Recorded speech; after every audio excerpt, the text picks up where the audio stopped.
Boa tarde, gente. Sejam muito bem-vindos à nossa aula de História, 7º ano. É um prazer estar aqui com vocês, tá? Sejam muito bem-vindos. Hoje é a nossa aula de número 5 e 6, né? Com a professora Pet, que está ali já ansiosíssima para conversar com vocês também sobre o conteúdo de História. Mas, pontapé iniciado a nossa aula, como vocês sabem, vamos dar uma olhadinha nos nossos objetos de conhecimento e no detalhamento? Aula 5, objeto de conhecimento, nós temos o seguinte: saberes dos povos africanos e pré-colombianos expressos na cultura material e imaterial, que já é um conceito que vocês viram com a professora Pet, né, o que é cultura material e imaterial, mas que nós vamos explorar um pouco mais esses conceitos hoje, tá bom? E no detalhamento nós temos o seguinte: organização social e cultural dos povos africanos. Então, o objeto de conhecimento e detalhamento é repassado para vocês.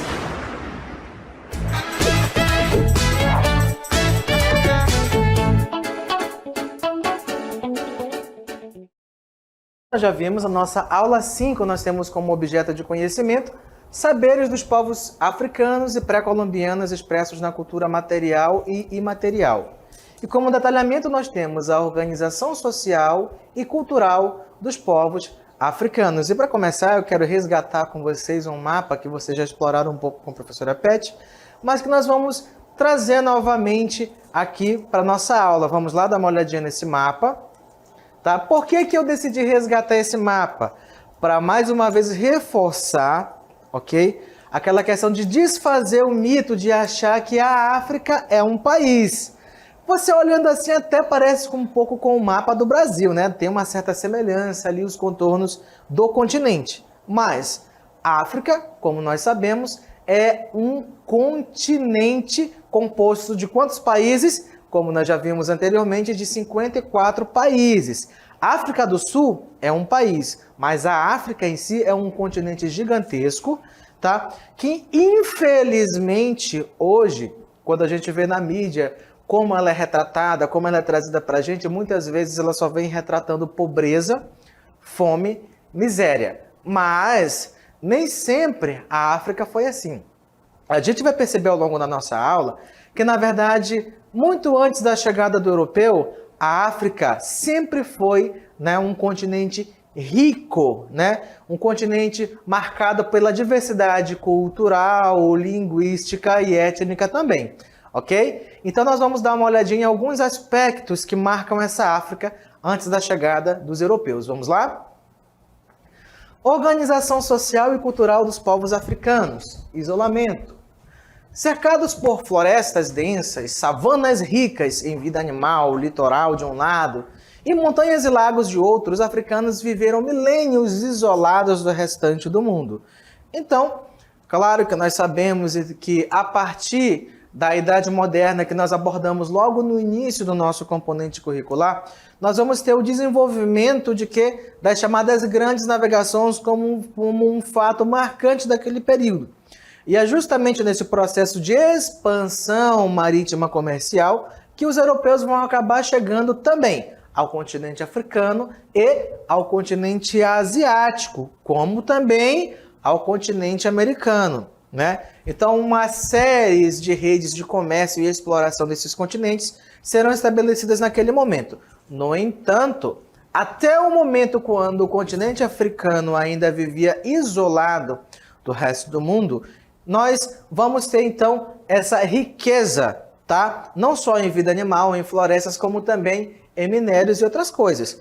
Exemplo claro de civilizações desenvolvidíssimas dentro do continente africano, nós podemos citar, por exemplo, o Egito. O Egito que até hoje povoa, né, a diversas produções cinematográficas e o imaginário de muita gente, e ainda tem muitos estudiosos que se dedicam ao estudo do Egito Antigo, né, os chamados egiptólogos que conhecem sobre as histórias dos faraós, das rainhas, dos mitos, dos personagens importantes e que também ainda conseguem ler os hieroglifos, né, que é a forma de escrita dos egípcios, ok? Continuando o nosso texto.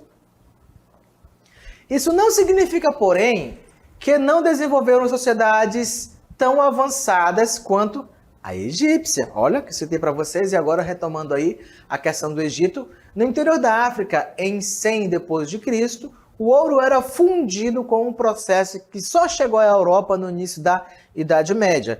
Então aí a gente percebe uma dessas características de avanço tecnológico que já era tido dentro do interior da África, do continente africano.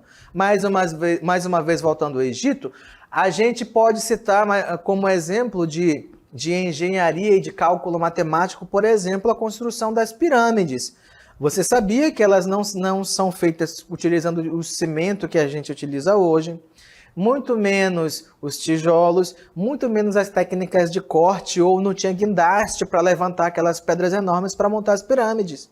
Mas existia também uma tecnologia altamente desenvolvida que lhes permitiu fazer aquilo, tá? Como também o sistema de controle ali para saber quando o rio enchia e secava, para utilizar-se, né, das margens férteis do rio Nilo para produzir agricultura. Então, foi um povo muito rico que se desenvolveu na África. Então, esse quadro que é pintado hoje da África só de leões e zebras e hienas, né, e girafa, a África não foi apenas isso, tá bom? Mas, ao contrário, repito, foi um continente já muito rico, ainda é, muito explorado, mas que tem muita riqueza ainda lá.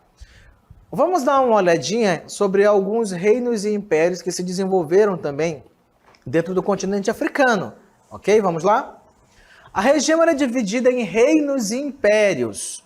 Observa, reinos e impérios. Você acha que um reino e um império se mantém de quê? De impostos, de riquezas. Então significa que se existem reinos e impérios, muita riqueza fluía naquele momento dentro do continente africano. Na África Oriental, havia o Império de Gana, que durou do século 8 ao 11 e era baseado no comércio de ouro. E do Mali, que durou do século 13 ao 18 e tinha como força o comércio de sal, ouro, especiarias e couro. Então, minha gente, observe essa imagem ali, ó. Você observa que nós temos na imagem, tá, o rei de Gana naquele momento ali, ostentando muito ouro, muita riqueza e um exército atrás dele. Esses ornamentos que ele está utilizando são todos feitos de ouro, tá? Eles estão aí esbanjando riqueza nessa figura aí, tá? Na imagem que a gente trouxe para vocês, para demonstrar a riqueza que fluía naquele momento dentro do interior da África. Continuando. Na África Ocidental, o Império da Etiópia, também conhecido como Abissínia, durou de 270 até 1975 e foi o único a resistir à colonização europeia. Bem, como já mencionei para vocês, a chegada dos europeus na África vai marcar um processo de declínio de muitos reinos dentro da África. Por quê, professor? Por que a chegada do europeu foi tão nociva para as culturas africanas, para os reinos africanos? Vamos fazer uma comparação. Quando a gente para pensar sobre o processo de colonização do Brasil, uma coisa que a professora Pet já conversou com vocês aqui também, sobre a chegada desses europeus. O que aconteceu com os povos que viviam no litoral do Brasil? O que aconteceu com as línguas, as diversas línguas que estavam espalhadas dentro do território que hoje é o Brasil, na verdade? Naquela época não era chamada de Brasil, hoje é. Então, nós já vimos um pouco sobre isso e vimos que muitas etnias tiveram que desaparecer pela brutalidade com que o colonizador chegou e também por doenças e diversos outros aspectos onde muitos desses povos foram reduzidos a nada ou alguns poucos sobreviventes. Então, dentro da África, não foi diferente. Até porque nós temos que lembrar que com a chegada do europeu dentro do continente africano, nós vamos ter o processo de estabelecimento do comércio da escravidão. Então, sim, nós vamos ter ali, principalmente, alguns povos africanos que vão se especializar em caçar outros povos africanos, tá? para aprisioná-los e transformá-los em mercadoria. Infelizmente, aconteceu? Aconteceu. E grande parte dessa população africana que foi aprisionada e escravizada foi trazida para o continente americano, ok? Então, muitos deles acabaram vindo parar nos mercados de escravos aqui no Brasil. Claro, como vimos aí, a Abissínia foi um dos países africanos, um dos reinos africanos que conseguiu resistir à colonização. Mas a maioria que teve esse contato, teve a introdução do pensamento eurocêntrico dentro do seu espaço, acabaram então por se modificar drasticamente, inclusive adotando, né, a prática da escravidão como comércio, como forma de lucrar. Não estou dizendo que foram os europeus que introduziram a escravidão no continente africano, tá? Na verdade, muito antes da chegada dos europeus, havia sim, né, o processo de escravização de um povo pelo outro. No entanto, a intencionalidade dessa escravização que havia entre povos africanos não era de comércio, mas a de demonstrar superioridade. Então, era comum esses povos acabarem brigando por territórios, por regiões cultiváveis, etc., né? Então, cada um queria se estabelecer no seu espaço. Então, as guerras se davam em torno disso, né? Em torno de posses de terras em demonstrar superioridade em relação a outro povo. Mas, com a chegada do europeu, essa prática se transformou em quê? Em uma prática comercial, ok? Vamos lá, continuando o nosso texto. No sul da África, o Reino do Congo compreendia o que hoje é Angola, Congo e Gabão.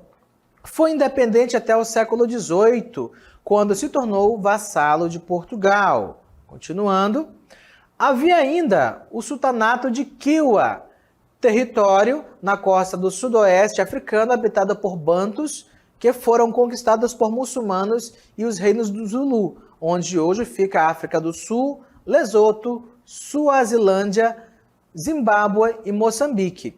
Olha, lembrando, tá, que o povo banto vai compor grande parte da mão de obra que vem para o Brasil, que também vai estar presente nos movimentos de levantes que vão haver, tá, dentro já do Brasil colonial, né, que buscavam modificações na questão política e até mesmo liberdade. Então, o povo banto foi um dos grupos étnicos que foi trazido em massa para o continente americano, ok? Continuando, os Zulus foram os primeiros a perceber o perigo da colonização branca e tentaram resistir, mas foram derrotados. Então, a gente começa a perceber então que daquela riqueza da existência de diversos reinos e impérios dentro da África, eles começam a serem reduzidos e dominados pela presença do europeu. No entanto, também não quer dizer que essa cultura vá desaparecer, ou que ao serem enviados para outros continentes, que eles vão simplesmente esquecer a sua língua materna, que eles vão esquecer a sua cultura, ou mesmo também vão deixar de tentar resistir. Muito pelo contrário. Durante as nossas aulas, a gente vai perceber que houveram-se muitas formas de resistência. E que, inclusive, é nesse período que a gente vai começar a perceber a introdução de algumas plantas que eram típicas apenas da África, mas que foram trazidas sementes, né? Para onde? Para o Brasil.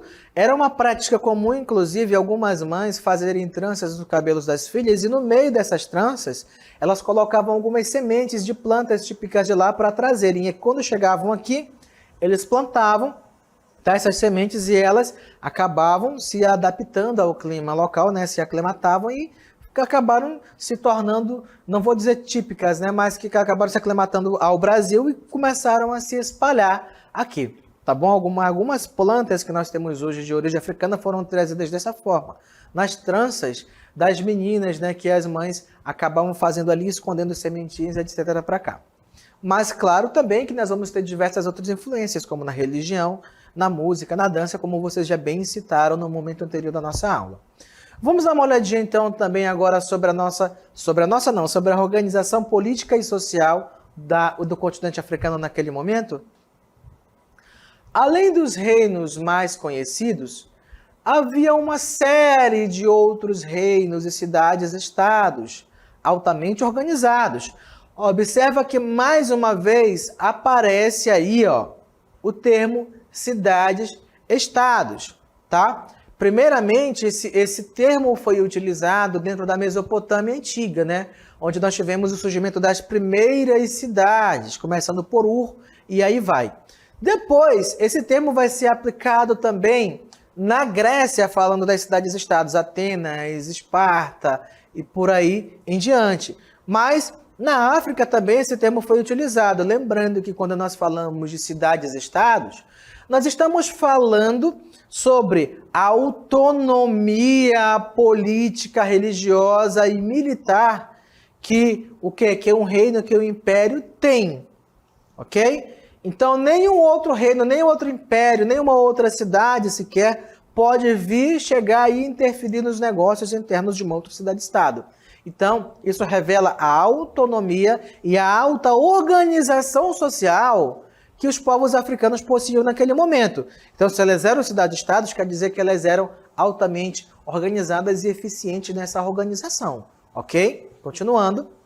Eles contavam com sistemas de conselhos de anciãos e de administração para controlar as tribos, que tinham áreas de influência e as disputavam. Observa aí, ó, áreas de influência e as disputavam. Então, mais uma vez, reforçamos aquela questão que quando falamos sobre as práticas de guerra dentro da África Antiga e até mesmo escravização, era relacionada, tá, à posse dessas áreas de influência, a posse pelas terras. Mas, vou frisar novamente, com a chegada do europeu, essa prática acaba se tornando uma prática comercial. E muitas tribos, muitos povos vão se especializar na caçada de outros povos. Ok? Continuando. É daí que vem o argumento de quem tenta defender os europeus do processo de escravidão. Os próprios africanos escravizavam uns aos outros. Quem eram os inimigos das outras tribos? Dizem. Embora isso de fato ocorresse entre as tribos que guerreavam, os inimigos capturados tinham direitos sociais e não sofriam a agressão observada durante a escravidão praticada no Brasil. Pausa aí pra gente nesse texto. E meu diretor, por favor, coloca na TV Interativa para mim que eu quero sublinhar algumas palavrinhas rapidinho. Tô a fim de rabiscar hoje aqui esse quadro. Tá bom? Observa aqui que nós vamos ter algumas diferenças fundamentais entre a escravidão que acontecia pela disputa de terras e a escravidão comercial. Então, olha só, aqui desse ponto, embora isso de fato ocorresse entre as tribos que guerreavam, os inimigos capturados tinham direitos sociais e não sofriam agressão. O que isso quer dizer? Quer dizer que os povos que eram dominados poderiam até mesmo se casar, continuar exercendo um papel social ali onde ele estava, mesmo que ele tivesse submisso a um outro povo, tá? Que era militarmente superior, maior, mais organizado. E diz aqui, ó, que ao contrário disso, as agressões eram muito observadas na escravidão praticada no Brasil. Professor, onde é que isso quer chegar no final das contas, sublinhando esses pontos? A questão é, se você tem direitos sociais, quer dizer que, eu vou utilizar um termo de hoje, tá? Quer dizer que você pode ser considerado um cidadão que pode ir e vir fazer determinadas atividades. No entanto, na prática comercial da escravidão, sabe o que vai acontecer? Esses sujeitos, uma vez capturados e trazidos como escravos, né, foram escravizados e trazidos para os mercados dentro da América, não tinham nenhum direito social. Não tinham direito social e ainda sofriam muitas agressões. Tá, até aí eu entendi. Mas o que isso quer dizer? Quer dizer, meu amigo, que se você era escravo dentro do sistema colonial que se estabeleceu na América a partir da Europa, você era apenas um objeto e o seu trabalho você tinha que executar mesmo de maneira forçada, sem nenhum salário. Mas, ao contrário, lá na África, aquela prática comum de guerras por territórios, as pessoas não eram tratadas como objetos que podiam ser vendidos ou comprados de acordo com a vontade do seu dono, tá? Sim, donos. Então, a partir do momento em que se estabeleceu o processo de escravização, tá, na África, contando com esse sistema comercial que veio da Europa, com o sistema do mercantil, as pessoas passaram a serem vistas, na verdade, apenas como mercadorias, principalmente quem? Os africanos capturados e transformados em escravos. Então essa é uma grande diferença, tá? Enquanto lá você tem direitos, exerce um papel social, aqui não. Você é apenas um objeto para ser comprado, vendido e ser forçado a trabalhar de acordo com a vontade do seu dono, tá? Então pessoas eram donas de pessoas. É bem diferente, né, uma coisa da outra, o que acontecia antes da chegada do europeu e depois. Então a gente tem que ficar atento nesses detalhezinhos, que eles fazem toda a diferença no nosso entendimento da história, ok? Vamos falar um pouco sobre a questão da religião. A maioria dos grupos africanos acreditava em um Deus único, criador, maior e distante do homem. Em cada etnia, esse Deus recebia um nome diferente. Os Ashanti o chamavam de Oninhakopoa. É um nome difícil, né? Afinal de contas é um dialeto africano. Os Ewe de Mau e os Yorubá de Olorum. Mas nós sabemos também que muitas dessas influências que vieram da África, né, que tem tradição africana aí nas suas raízes, acabaram também sendo incorporadas por diversas religiões brasileiras, tá? Que hoje são consideradas religiões, como, por exemplo, o Candomblé, a Umbanda e por aí vai. Que serão assuntos que nós vamos tratar futuramente em outras aulas, tá? Então não se preocupe que a gente vai explorar ainda mais também essa questão, tá, da religião e outros aspectos da cultura africana. Continuando, havia também culto às forças da natureza, que ganhavam personalidades humanas, como os orixás, por exemplo, Ogum, do ferro, guerra, fogo, e Iemanjá, mãe de muitos orixás, que é representado por uma figura feminina, né? E que já está geralmente associada às águas. Por exemplo, né? Na virada do ano, até hoje tem muita gente que vai para o mar e oferece aí, faz uma oferenda a Iemanjá para ter sorte, para ter fertilidade e tudo mais. Mas além disso, vamos dar uma olhadinha também nas tradições culturais da África. Tradições culturais da África. Dentre as tradições culturais, podemos destacar algumas como mais marcantes e disseminadas. Vamos ver então quais são, né, essas tradições. Primeiro, nós temos os hábitos e costumes dos povos africanos. Então, dentre os povos africanos, continuando o nosso texto aí, nós temos os hábitos e costumes tradicionalmente islâmicos. Por que os islâmicos? Porque vai ser muito comum ali a presença do islamismo. Na verdade, o continente africano foi o primeiro continente que, por sua vez, ali sofreu maior influência do islamismo, tá bom? Então foi o primeiro continente onde essa religião se espalhou, tá? Mas também nós temos as heranças egípcias, afinal de contas, como nós já vimos também, foi dentro da África que o Império Egípcio se desenvolveu. Então nós vamos ter tanto a presença das influências das tecnologias e alguns aspectos dos egípcios, quanto também do islamismo. Continuando o nosso texto, pode passar. Já os povos do sul têm uma cultura mais vasta e, consequentemente, mais diversificada. Em alguns lugares predomina essa cultura cristã. Então, se em uma parte da África nós temos a influência dos muçulmanos e dos egípcios, do outro lado nós temos também a presença do cristianismo. Até porque também sabemos que durante o processo das grandes navegações que ocorreu ali pós, tá, a ruptura da Igreja Católica após a Reforma Protestante e também com a Contra-Reforma Católica, o que vai acontecer? A Igreja teve a tendência de colocar o quê? Missionários dentro das embarcações e espalhá-los pelo Novo Mundo e por outros continentes também, a fim de pregar o evangelho cristão. Continuando. Então, já em outros como Congo, Moçambique, Serra Leoa, Somália e Quênia, a prevalência do modo de vida tribal nos interiores ainda é marcante, tá? O que nos remete às religiões politeístas nativas ainda existentes. E, professor, me surgiu uma dúvida. O que significa falar numa religião politeísta? Significa falar numa religião que admite, que aceita, que acredita na existência de diversas entidades divinas ligadas a diversos aspectos da vida, até mesmo da questão da construção do mundo, do universo e da origem do homem, tá bom? Então, é uma religião que tem por adoração ali uma tendência a adorar uma diversidade de divindades. Um exemplo disso é a cultura indiana, mas em outros que admitem ali a questão do cristianismo dentro dos seus passos, como os países que a gente viu ali, né? Nós vamos ter a presença de uma religião monoteísta, que é o cristianismo, que é uma religião monoteísta, como também o islamismo é monoteísta, ok? Artes plásticas. Os povos africanos do sul desenvolveram diversas formas artísticas ligadas principalmente às suas religiões.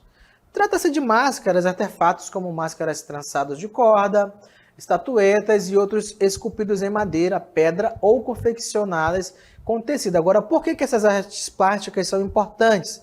Porque se você for pesquisar um pouco mais a fundo, vai ser muito comum que durante os rituais ou danças típicas africanas, essas máscaras sejam utilizadas, né, para não revelar a identidade de quem está dançando ali por trás, ou também representando a figura de uma divindade que estaria no meio dessas pessoas durante ali a realização desse ritual religioso, ok? Continuando.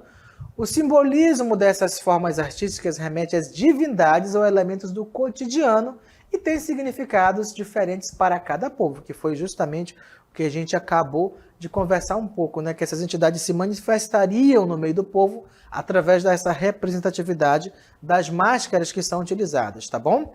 Continuando o nosso texto, pode passar.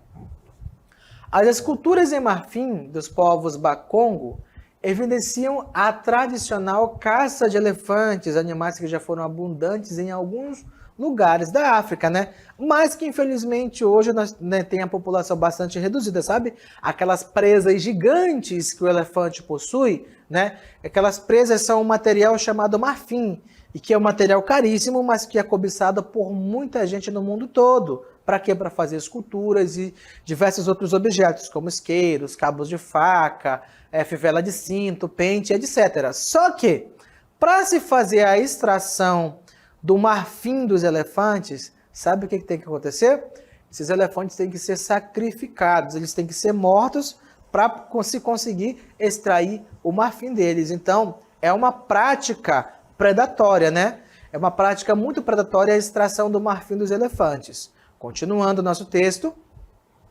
Os povos que habitavam as regiões de savana, o bioma presente em grande parte da África subsaariana, conheciam a metalurgia, fundindo metais para fabricar armas de caça e de guerra, além de artefatos de decoração, como nós vimos no início do nosso texto, e eles tinham uma prática tão avançada de se manusear os metais que a gente viu uma menção de que as técnicas que eles utilizavam para fundir ouro só foram chegar muito mais tarde no continente europeu. Ou seja, eles tinham uma metalurgia extremamente desenvolvida, ok? Música e dança. A música e a dança fazem parte das culturas tribais africanas, embaladas por um ritmo marcado por instrumentos de percussão. Então, a gente viu, por exemplo, no nosso momento de interatividade anterior, que esses alunos citaram ali, né, a questão da dança, da alegria do povo, e é verdade. Eles gostam de utilizarem cores vibrantes e principalmente de ter muita dança envolvida até mesmo nos rituais de funeral, tá bom? Existem algumas tribos que utilizam muita música e dança ali nos momentos também de funeral, de casamento, de nascimento, diversas ocasiões, ok? Continuando. Então, a percussão vai ser a principal tipo de sonoridade que a gente vai ter presente dentro da música e dança africana, ok? A questão da percussão, mas que também nós vamos ter os cânticos também presentes. Continuando, alguns ritmos de origem africana são a capoeira, que vocês muito bem citaram, que a professora Pet também recordou com a gente, que ela é uma mistura, ó, de arte marcial com dança. Além de ser uma forma também de resistência cultural que foi empregada, não é? Por quem elaborou, os escravos que elaboraram, que deram origem a ela. Por quê? Porque preservava muito da linguagem também dentro desse processo. Então, nós temos também o batuque, o lundum e o coco. Muitos ritmos musicais ocidentais originaram-se com base na música africana, como o samba, que vocês já muito bem citaram, o axé, né, que é muito marcante também ali dentro da Bahia, o maracatu no Brasil, o reggae na Jamaica e o jazz nos Estados Unidos. Agora vamos ver rapidamente aí alguns desses instrumentos que a gente tem ainda hoje. Nós temos aí que esse instrumento que é o xequerê, é o nome típico dele, tá? Que é um tipo de chocalho africano, mas que também vai ganhar uma adaptação no Brasil, que vai ser o afoxé, que a gente vai ver daqui a pouco, ok? Próximo instrumento que a gente vai ver aí, vamos ver qual vem na sequência. Se eu não me engano, é um pandeiro, isso mesmo, que é muito utilizado no samba, né? O pessoal vai lá e faz ali aquele negócio todo. Eu não entendo nada de tocar pandeiro, nem afoxé, nem instrumento musical, tá, gente? Mas que são instrumentos utilizadíssimos na nossa música brasileira. Próximo instrumento que nós vamos ter aí, qual é? Nós temos o reco-reco, né? Se pega esses instrumentos de madeira e fricciona um no outro, e eles produzem uma sonoridade a partir dessa fricção da madeira. Próximo instrumento que nós vamos ter aí também, né, que é de origem africana, aí nós temos o afoxé, né, que é aquela adaptação daquele chocalho africano também, que é o xequerê, mas que também é um tipo de afoxé, mas esse aqui especificamente é o que é mais utilizado nos grupos de samba, nos grupos de pagode aqui dentro do Brasil, que vem de herança africana. Próximo instrumento que nós temos aí pra gente. Nós temos o berimbau, que é o instrumento típico utilizado nas rodas de capoeira, né? Tem aquela música que o pessoal sempre canta berimbau, berimbau, não sei cantar, tá? Só tô ilustrando para vocês. Mas aqui é utilizado nas rodas de capoeira para se tocar as músicas que vão ser utilizadas ali na dança, para se jogar capoeira, né? Como se fala. Continuando, temos mais um instrumento ou dois, se eu não me engano. Nós temos aí o agogô, né? Onde é um instrumento de percussão também, né, que é utilizado para tirar sonoridade, principalmente dentro também do pagode e do samba. Continuando, se eu não me engano, nós temos mais o último instrumento desse momento. Esse foi o último, diretor? Esse foi o último, né? Então, muito obrigado a todos vocês pela atenção. Agora eu quero convidá-los aí ao nosso intervalo. Vamos lá?